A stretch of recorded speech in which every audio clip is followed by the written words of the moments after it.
Hello दोस्तों, आज हम बात करेंगे दोस्तों। एक टॉपिक है इन्फेंट रिस्पिरेटरी डिस्ट्रेस सिंड्रोम। इसको हम शॉर्ट फॉर्म में स्पेशली हम दोस्तों नियोनेटल की अगर हम बात करेंगे तो NRDS इसको बोलते हैं, नियोनेटल रिस्पिरेटरी डिस्ट्रेस सिंड्रोम। और इसको कभी कभी दोस्तों इसको हाइलिन मेम्ब्रेन डिजीज बोलते हैं, जिसको शॉर्ट फॉर्म में HMD भी बोलते हैं। तो हाइलिन मेम्ब्रेन डिजीज क्या होता है और RDS क्या होता है, क्या डिफरेंस है? एक ही डिफरेंस है दोस्तों, उसको हम वीडियो में लास्ट में बताएंगे क्या डिफरेंस है। पहले हम जान जाते हैं RDS क्या होता है। जो RDS होता है, रिस्पिरेटरी डिस्ट्रेस सिंड्रोम जो होता है साथियों, ये जो नवजात शिशु होते हैं, नवजात जो बेबी होते हैं, या फिर कह सकते हैं प्री मेच्योर जो बेबी होते हैं, उनमें ये बीमारी सांस से संबंधित बीमारी है। जो प्री मेच्योर बेबी होते हैं, ये इनमें ये बीमारी दोस्तों क्या होती है, लगभग कॉमन रहता है। सभी प्री मेच्योर बेबी में बीमारी कॉमन रहता है, लगभग कॉमन रहता है। और ये एक सांस से संबंधित बीमारी है। हम बात करते हैं इसके लक्षण के बारे में, ये बीमारी इसके लक्षण के बारे में, और ये बीमारी कैसे होती है इसके बारे में डिटेल में जानेंगे। तो दोस्तों, जो ये बीमारी होती है, जो बच्चे पैदा होते हैं, जो बच्चे डिलीवर्ड हो जाते हैं, डिलीवर्ड होने के 24 घंटे के भीतर ही इसके जो सिम्टम होते हैं वो दिखाई देते हैं। और ये 24 घंटे के भीतर ये बीमारी जो RDS होती है वो उत्पन्न हो सकती है, विकसित हो सकती है। ठीक है, तो जो इसको लक्षण दिखाई देते हैं, इस बीमारी में जो लक्षण दिखाई देते हैं, पहला लक्षण की अगर हम बात करें, पहला लक्षण होता है साथियों फास्ट ब्रीथ। बच्चा जो है जो सांस होता है बहुत तेजी से लेता है साथियों। दूसरा लक्षण ये होता है, दूसरा लक्षण की अगर हम बात करें, जो shortness of breath. Shortness of breath का मतलब होता है सांस फूलना। तीसरा अगर हम बात करें, एपिसोड ऑफ नो ब्रीथ। तीसरा जो लक्षण होता है एपिसोड ऑफ नो ब्रीथ, यानी कि बच्चा जो होता है दोस्तों, बच्चा जो होता है वो क्या करता है, बीच बीच में अपने सांस को क्या कर रोक लेता है, बीच बीच में सांस को रोक लेता है, फिर सही हो जाता है, रोक लेता है, फिर सही हो जाता है। चौथे लक्षण की अगर हम बात करें साथियों, चौथा लक्षण ये होता है blue skin from poor circulation. जो स्किन से जो बॉडी, बच्चे का जो बॉडी रहता है, जैसे कि ये हाथ का तलवा हो गया, पंजा हो गया, और ये ओट वगैरह हो गए, ये क्या होते हैं, नीले पड़ने लगते हैं। नीले क्यों पड़ने लगते हैं? क्योंकि जो ब्लड का सर्कुलेशन, जो ऑक्सीजन का ब्लड में जाना होता है वो पूरी तरह से नहीं जा पाता। इसको हम आगे देखेंगे क्यों नहीं जा पाता है। ठीक है, तो उसमें जो स्किन जो होता है वो ब्लू दिखाई देने लगता है। तीसरा हम बात करें, जो ब्लड जो भी बेबी रहता है, जो पेशेंट रहता है, वो जो यूरिन का फॉर्मेशन उसका कम होने लगता है। अब हम बात करते हैं दोस्तों RDS होने के कारण क्या क्या है। RDS होने के कारण बहुत से कारण हो सकते हैं, लेकिन मेनली हम दो की बात करेंगे। पहला जो है वो है इमेच्योर लंग्स। इमेच्योर लंग्स का मतलब ये है कि जो लंग्स का डेवलप, जैसे कि जो नवजात बेबी होते हैं, जो समय से पहले पैदा हुए होते हैं, तो इनमें जो ऑर्गन का डेवलपमेंट होता है वो सही से नहीं हो पाता। उसी में से एक लंग्स है। लंग्स का डेवलप पूरी तरह से नहीं हो पाता, इसको बोलते हैं इमेच्योर लंग्स। अगर हम दूसरा दोस्तों बात करें, दूसरा होता है सरफेक्टेंट। सरफेक्टेंट दोस्तों ये क्या होता है, ये एक लिक्विड होता है। ठीक है, एक लिक्विड कंपाउंड होता है जो कि 90% लिपिड और 10% प्रोटीन से बना होता है। ठीक है, ये लंग्स में दोस्तों बनता है। ये जो सरफेक्टेंट नाम का एक केमिकल होता है वो कहाँ, लंग्स में बनता है। हम बात करेंगे दोस्तों सरफेक्टेंट के फंक्शन के बारे में। सरफेक्टेंट के फंक्शन क्या होते हैं और ये कहाँ पाए जाते हैं। स्ट्रक्चर की अगर हम बात करें, लंग्स की स्ट्रक्चर की अगर हम बात करें, पहले आता है दोस्तों ट्रैकिया।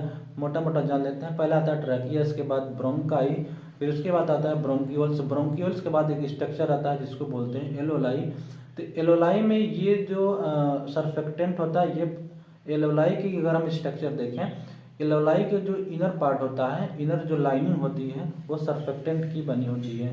जो इनर लाइन एलोलाई, इसके बाद हाइलिन मेम्ब्रेन होता है, हाइलिन मेम्ब्रेन के बाद आर्टरी वगैरह रहते हैं। हम स्पेशली जो एलोलाई सैक की बात कर रहे हैं। तो अगर यही सरफेक्टेंट जो है एलोलाई में अगर नहीं, उसका फॉर्मेशन नहीं हो पा रहा है, तो फिर एलोलाई जो सरफेक्टेंट है वो लिक्विड फॉर्म हो गया है, तो जो एलोलाई जैसे इस टाइप का फुला टाइप का रहता है वो आपस में चिपक जाते हैं, एक तरीके से क्या होता है, कोलैप्स हो जाते हैं। ये सरफेक्टेंट एलोलाई को क्या करता है, उसको कोलैप्स होने से बचाता है। ये सरफेक्टेंट के बारे में। अच्छा, जैसे कि जैसे कि सर्फेक्टेंट दोस्तों नहीं है, सर्फेक्टेंटा का फॉर्मेशन सही तरीके से नहीं हुआ है, तो जो भी एलोलाई होती हैं आपस में चिपक जाते हैं। चिपकने का मतलब ये होता है आपस में कोलैप्स हो जाते हैं। कोलैप्स होने ट्रैकिया के थ्रू जो भी ऑक्सीजन हम लेते हैं, ऑक्सीजन जो भी लेते हैं तो पूरी तरह से लंग्स में जहाँ पर O2 और CO2 का एक्सचेंज होता है, कहाँ पे होता है, एलोलाई के लास्ट पार्ट में। तो जो एलोलाई चिपका रहता है तो पूरी तरीके से जो एयर होता है वहाँ तक नहीं पहुँच पाता, और अब बॉडी में जो है ऑक्सीजन की कमी होने लगती है। बॉडी में क्या होती है, ऑक्सीजन की कमी होने लगती है।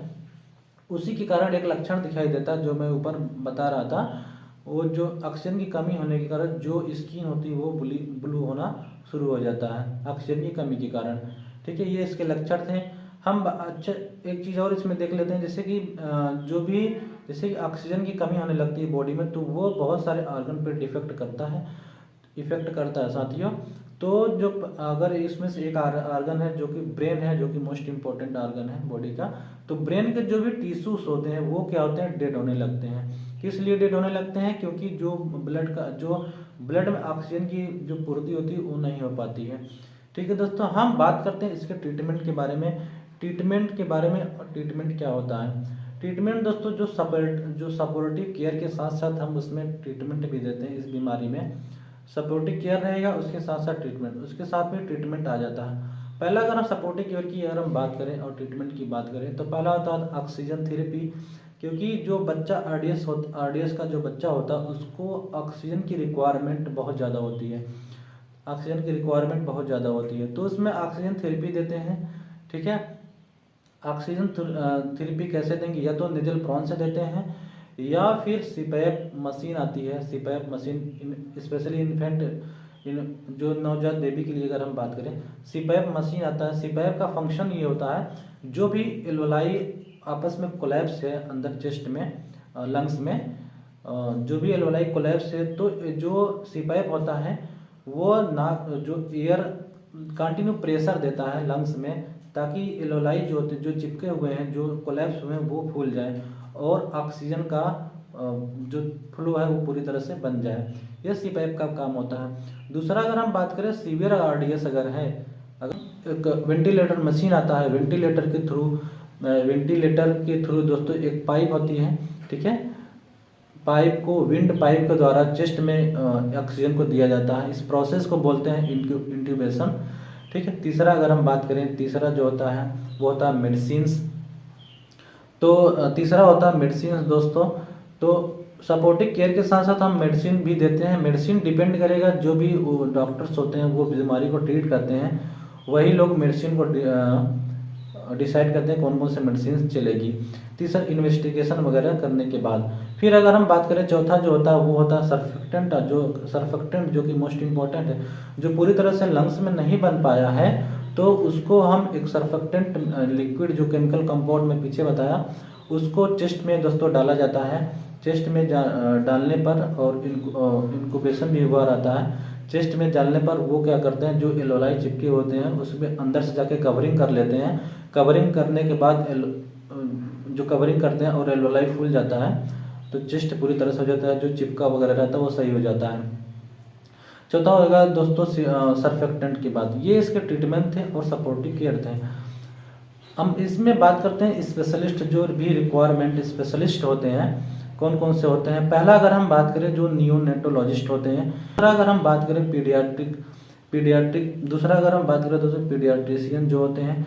देखिए नियोनेटल जो होते हैं वो नवजात शिशुओं को लेते हैं। पीडियाट्रिशियन सभी बच्चों मतलब बड़े बच्चों के भी देख सकते हैं। तीसरा अगर हम बात करें पीडियाट्रिक्स पल्मोनोलॉजिस्ट होते हैं, जो नियोनेट्स होते हैं, जो नवजात बेबी होते हैं, उनके लंग्स को ठीक करते हैं पीडियाट्रिक्स पल्मोनोलॉजिस्ट। ये तीन स्पेशलिस्ट की रिक्वायरमेंट होती है डायग्नोस और ट्रीटमेंट करने के लिए। तो ये दोस्तों आरडीएस था, रेस्पिरेटरी डिस्ट्रेस सिंड्रोम।